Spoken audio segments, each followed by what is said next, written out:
Hey guys, Amy here. Welcome back to the channel. Now today we are going to be covering interviewing. But before we jump into that, I just want to get one thing straight. You are never here to beg for a remote sales job. You are here to evaluate whether this opportunity actually deserves you. Most people, they walk into interviews like they're trying to win a talent show or something. They say what they think the founder wants to hear. They hope that they don't mess up, and then they just pray for a call back at the end. But if you want to land the best remote sales roles, the ones with high commission, dream clients, and real lead flow, and ultimately lifestyle freedom, you have to start thinking like a closer. Now, in this video, I'm going to show you how to flip the script on the traditional interview. You'll learn how top closers lead the conversation, what founders actually look for when hiring, and how to spot weak offers that will just drain your energy and leave you broke. So whether you've closed 100 deals or you're just getting started, this mindset and this strategy will honestly give you an unfair advantage in every interview that you walk into. So let's get into it. Now, let's start with what founders actually look for. Now, founders, they're not just hiring closers, they're choosing partners. And when you show up to an interview like a nervous, shaky employee trying to prove your worth, it creates doubt, because the best founders, they aren't looking for someone to just tick boxes. They're looking for someone who can actually carry their brand, build trust with prospects, and show up like a leader. Even before they're officially on the team, founders want someone who can hold the energy of a high stakes conversation, someone who can think strategically, stay emotionally regulated, and lead with clarity. It's not about saying the right things. It's about showing that you can handle resistance while staying calm. You can navigate objections with empathy, and you can actually make prospects feel safe enough to say yes. So if you can do that in an interview, then they're going to trust you to do it on a sales call. They're also assessing your emotional intelligence. How well can you listen to them? How self-aware are you? And how can you carry yourself under pressure?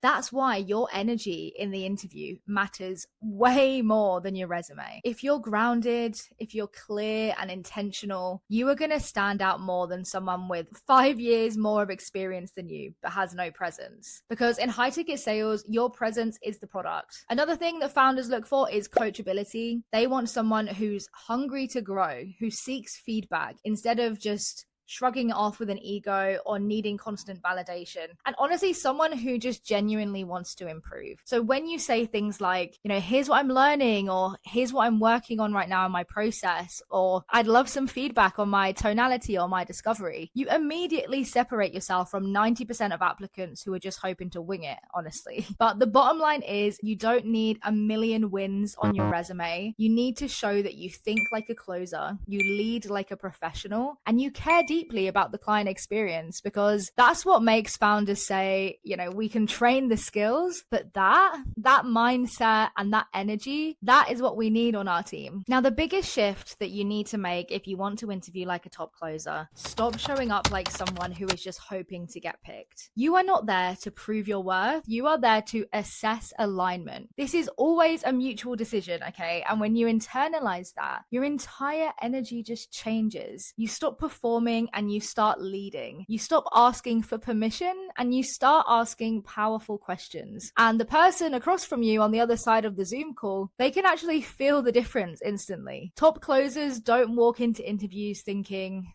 please let this be the one. They walk in thinking, let's find out if this is actually worth my time and my energy. Now, that isn't arrogance if that's what you're thinking. That's discernment, because when you've crafted your skill, when you know how to sell ethically and powerfully, and when you've done the inner work, you're no longer desperate to be chosen. You understand that your time is valuable, and you want to make sure that you're stepping into a true aligned opportunity, not just another role with a fancy title and no back-end support. You ultimately have to see yourself as the CEO of your own business, even if you're technically still working for someone else. Your name, your communication style, your mindset, your reputation, you are the asset. So when you adopt that frame and you stop chasing any offer that comes your way, instead you ask, can this founder actually deliver leads to me consistently? Is the commission structure fair? Is there real training and mentorship here? And that's not being picky, that's being smart, because your income essentially depends on it. The top closers in the game never operate from fear. They operate from high standards. standards. And that starts by replacing old beliefs that say, I hope I'm good enough, with power statements like, I'm here to solve problems and add value. If this isn't the right fit, then I'll find one that is. Ironically, when you show up with that energy, when you're grounded, when you're unattached, and when you're certain about yourself, you become just so magnetic. And founders don't just want to hire you, they actually need someone like you on their team. Like, this mindset is what separates closers from just another applicant. Applicants wait to be picked, and closers lead the room. They create trust, they ask sharp questions, and they treat the interview like a sales conversation, because that is exactly what it is. You're not there to be agreeable, you're there to create clarity, you're there to build belief and lead the decision. And that's what founders remember. And that is how you walk out of that interview with the offer that's already yours. Now, one thing I bang on about a lot is making sure that you vet your offers on the interview, because let's be real, not every offer is worth your time. And if you've ever taken a remote sales job where you were promised unlimited potential and 20k months, but ended up with an empty calendar, no training, and zero support, you know exactly how costly a bad offer can actually turn out to be. The truth is, it doesn't matter how skilled you are, if the back end is broken, you will struggle. And that's why avoiding weak offers is just as important as improving your pitch. Like I already said, high ticket sales is not a job, it's a partnership. And in a real partnership, both sides need to bring something to the table. That founder isn't just assessing you, you are qualifying them just as much. You're betting your time, your energy, and your earning potential on this offer. So before you ever say yes, you need to find out, is this offer stable? Is it scalable? Is it even closable? And you want to look at 5 core areas. Number 1 is lead flow.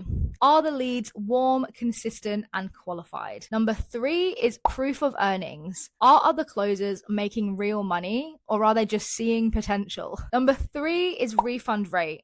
High refunds equal unhappy clients, which equals lost commissions for you. Number 4 is training. Is there a system to ramp you up, or will you just be left to figure it out alone? And number 5 is founder. Do they respect sales? Do they respect you? Do they lead with integrity? Are they building a brand that you can actually believe in? These aren't just demanding questions, they're smart questions. And asking them shows maturity and leadership. Weak offers usually look shiny on the outside, but they're absolute chaos behind the curtain. They'll say things like, oh, we've got tons of leads, but they can't tell you the average close rate of their closers. Or they'll avoid talking numbers altogether and just try to sell you on the vision. But honestly, don't get seduced by the hype. You're not looking for hype. You're looking for alignment. You're looking for infrastructure and essentially a team that sets you up to win. So if you're serious about building a real career in remote sales, you can't afford to just keep starting over with offers that burn out in 6 weeks. You need to vet the opportunity like your freedom honestly depends on it, because it does ultimately. And the strongest closers protect their pipeline. They don't just say yes just to say yes. They say yes